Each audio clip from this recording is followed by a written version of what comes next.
शरीर है उसको जितना चाहिए उतना देना चाहिए। अत्यधिक शरीर को, अनावश्यक शरीर को देना नहीं चाहिए। कहते हैं जो शरीर को अनावश्यक देता है उसकी इंद्रियां उससे पाप कराती हैं, और हम लोग साधक हैं, भोगी नहीं, एकदम कस कस के। हाँ, अपने आप फैल जाए शरीर तो अलग बात है, पर कोशिश नहीं करना चाहिए। हम देखते हैं खूब लोग कोशिश करते हैं, ये खा ले वो खा ले, ठूसते जाते हैं महाराज।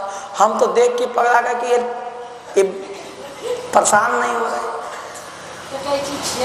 पर साधक किसे कहते हैं? जो सहज हो जाए, जो सहज भोजन करे, कोई तकलीफ उसके पेट को ना हो, जो सहज जिए, कोई तकलीफ उसके मन को ना हो, जो सहज बोले, कोई तकलीफ उसके वाणी से कोई तकलीफ विशेष ना हो, जो सहज चले, जो सहज पहने, जो सहज रहे, उसे ही संत कहते हैं।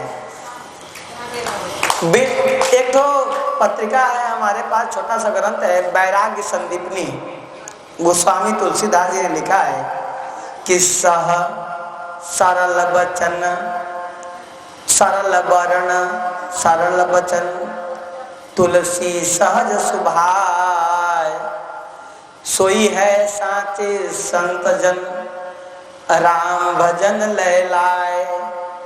वही राम जी के भजन में लगा हुआ है जो सहज है। सरल वर्ण मतलब भेष से सरल है, वचन से सरल है। जहाँ टिप टाप देख लो, समझ लो कि शरीर में लगा है, तो ये क्या लगा रहेगा भगवान में, ना समझ में? सरलता होनी चाहिए, क्योंकि उच्च विचार उसी के मन में आता है जो जितना सरल होगा वो उतना उच्च विचार का चिंतन करेगा। सरल सादा जीवन उच्च विचार, जितना सादा रहोगे उतना ऊंचा सोधोगे। हमारे देश के प्रधानमंत्री हुए लाल बहादुर शास्त्री जी, वो ऐसा त्यागी महापुरुष कौन था? अपने बेटे का एडमिशन प्रधानमंत्री होते हुए करवाने जा, लाइन में लग के मिलने गए, लाइन में लग के, और जिस गाड़ी का प्रयोग वो सरकारी काम में करते थे, उस गाड़ी का प्रयोग अपने काम में नहीं लेते थे। जो गाड़ी उनको मिली थी नहीं लेते थे। गलती से अगर उनका बेटा एक बार अनिल शास्त्री कुछ करके उनका नाम था उनके बेटे का, गलती से उन्होंने एक बार चला लिया, जितना दूर चलाया उतना का पेट्रोल भरा उन्होंने अपने पैसा पे। उनकी पत्नी ने साड़ी मिल में उनको ढेर सारा साड़ी दिया जा रहा था, नहीं लिए। उनकी पत्नी कोई महंगी साड़ी मांग रही थी, कहा कि ये तुम साड़ी नहीं पहन सकती। सोचो कि जो भारत का प्रधानमंत्री है वो अपनी एक पत्नी को थोड़ी सी महंगी साड़ी और फ्री में दे रहा था, कहा लेंगे नहीं। कितने बड़े त्यागी। और दूसरा नाम है एपीजे अब्दुल कलाम। ये नाम विरक्तों का है, हमारे संतों में इनकी चर्चा होती है। ये मत सोचना कि संत इन महापुरुषों को भूल गए हैं, इनकी चर्चा करते हैं महापुरुष। एपीजे अब्दुल कलाम की चर्चा करते हैं। महाराज कितना त्यागी थे, गीता पढ़ते थे, सनातन धर्म को अपनाए हुए थे, गीता पढ़ते थे, अपने हाथ से ऐसे ऐसे बाल काटा, कभी दाढ़ी उनका नहीं देखे होगे, ऐसा वाला देखे क्या? नहीं, मोछ छिला के रखते थे। क्या मतलब, क्या त्याग था? पर राष्ट्रपति रहे, मिसाइल मैन रहे, पर अपने लिए एक तो घर बढ़िया खरीदे नहीं। 2 कपड़ा रखे और 2 कपड़ा में उन्होंने अपने जीवन को बिताया। इसे ही साधुता कहते हैं। बोलो वृंदावन बिहारी लाल की। नारद जी ने कहा हमारा सब नष्ट हो गया, कन्या बिक्रुणो न रहा। नर जो है कन्या को बेचने लगे और लोग खरीदने लगे कन्याओं को। दंपति नाम च कलकनम, जो दंपति हैं वो तो उन गृहस्थी का नाम ही होगा कला। जिसके घर में कला ना हो उसको लोग गृहस्थ नहीं कहेंगे। दंपति नाम च कलकनम, उसको गृहस्थ नहीं कहा जाएगा। इसीलिए ये और धर्म की इतना नाश हो गया, इतना नाश हो गया कि कणिका कण के लोभ में, कणिता कण लोभे न, कारिता कण लोभे न, कथा सारस्ततोगत।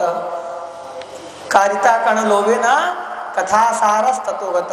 उन्होंने भोजन के लोभ में, पैसा कमाने के लिए लोगों ने कथा को भी बेच दिया।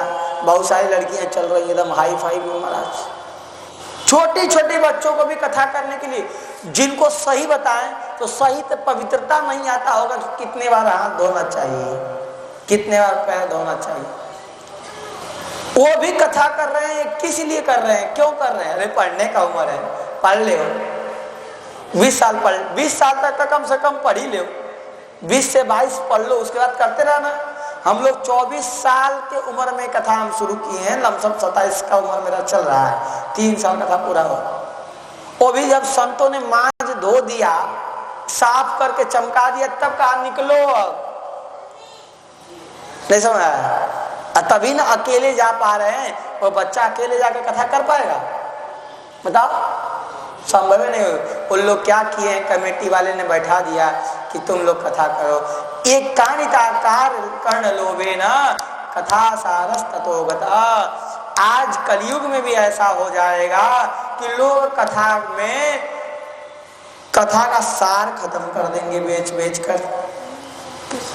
छोटे छोटे बालिका बालक जिन अबोध हैं बेचारे, वो भी कथा करने लग जाएंगे। उनको विशेष नहीं रटा दिया जाएगा तो तोता की जैसे कि ये रट लो, यही बोलना है, पर ये कथा का स्वरूप नहीं है। आगे बढ़ते हैं महाराज। बहुत गड़बड़ जीवन है। जितने विरक्त हैं वो सब संचयी हो गए हैं। संचय, अच्छा देखो, संचय भी अच्छा चीज है, पर धर्म करने के लिए किया जाए तब पैसा संचय अच्छा है। आश्रम भी नहीं रहता आज कलयुग में, धर्म की रक्षा आश्रम से हो रही है।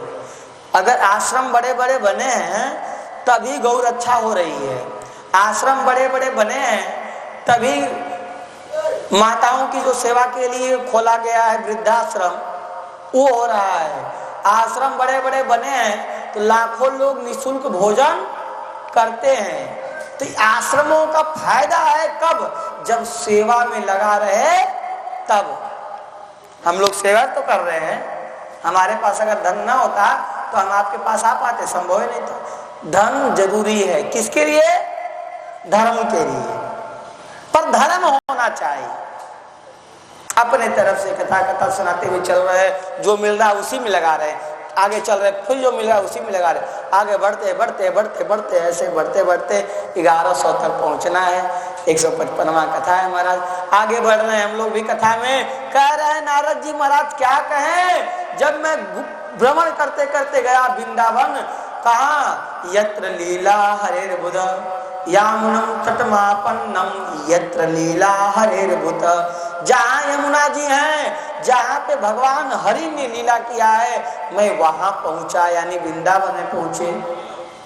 मुझे बहुत आनंद आया वृंदावन में, क्योंकि चारों तरफ भक्ति ही भक्ति थी। आज भी है, आज भी जाइए स्टेशन पे उतरिए, आसपास ब्रिज में गाड़ी घुसी तो बात करने वाले, राधे राधे करने वाले चढ़ जाएंगे।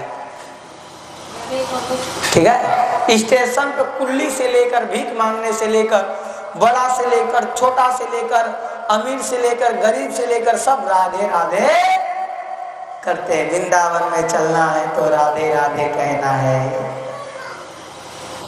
समझा ना? बोलो राधे राधे। समझा ना? यहाँ पे महाराज करे वृंदावन में गए, एक दृश्य मुझे दिखाई दिया।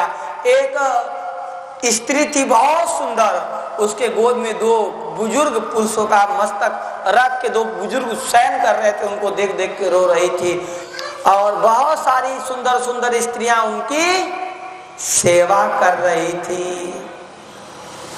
बहुत सारी सुंदर सुंदर स्त्रियां उनकी सेवा कर रही थी। महाराज जो वो स्त्रियां जो सेवा कर रही थी, वो कोई साधारण स्त्री नहीं थी। बाद में हम अभी बता दे रहे हैं, वो नदियां थी, जमुना, गंगा, कावेरी, सतलज, सिंधु, नर्मदा, मंदाकिनी, ठीक है, वो सब कौन थी? नदियां थी, तीर्थ स्वरूप नदियां थी। कमला, विमला, मिथिला गांव, अवध की सरजू, सीताराम बोलते हैं ना रामानंदी।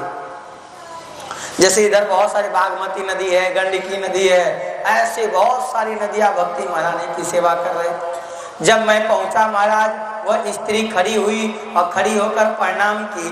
दर्शनम तव लोकस्य सर्वथा अगहरम परम। हे प्रभु, मैं आपके दर्शन करके मेरे जीवन का पाप नष्ट हो गया, मैं तो बहुत धन्य हो गई। संत दर्श जिम पातक करही, संत के दर्शन से बड़े बड़े पाप टरते हैं। और जब भक्ति महारानी ने कहा आपके दर्शन से मैं धन्य धन्य हो गई, तो संत ने पूछा कि तुम क्यों दुखी हो? उन्होंने कहा ये मेरे पुत्र हैं, अहम भक्ति रीति ख्याता इमौ में तनयो मतऊ ज्ञान वैराग्य नामानऊ काल योगे न जर्जरऊ।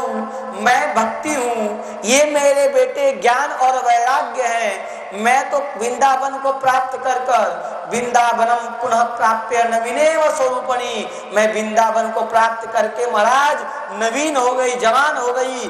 पर मेरे पुत्र इस वृंदावन में आकर बुढ़े हो गए, क्योंकि काल योगे न जर्जरऊ, कलयुग के कारण से, काल योग से ज्ञान वैराग बुढ़े हो गए। क्योंकि वहां उद्धव जी ज्ञान फैलाने गए थे, गोपियों के बीच में उद्धव जी गए, कहे गोपियों अरे छोड़ो ना, किस कृष्ण के लिए रो रही हो?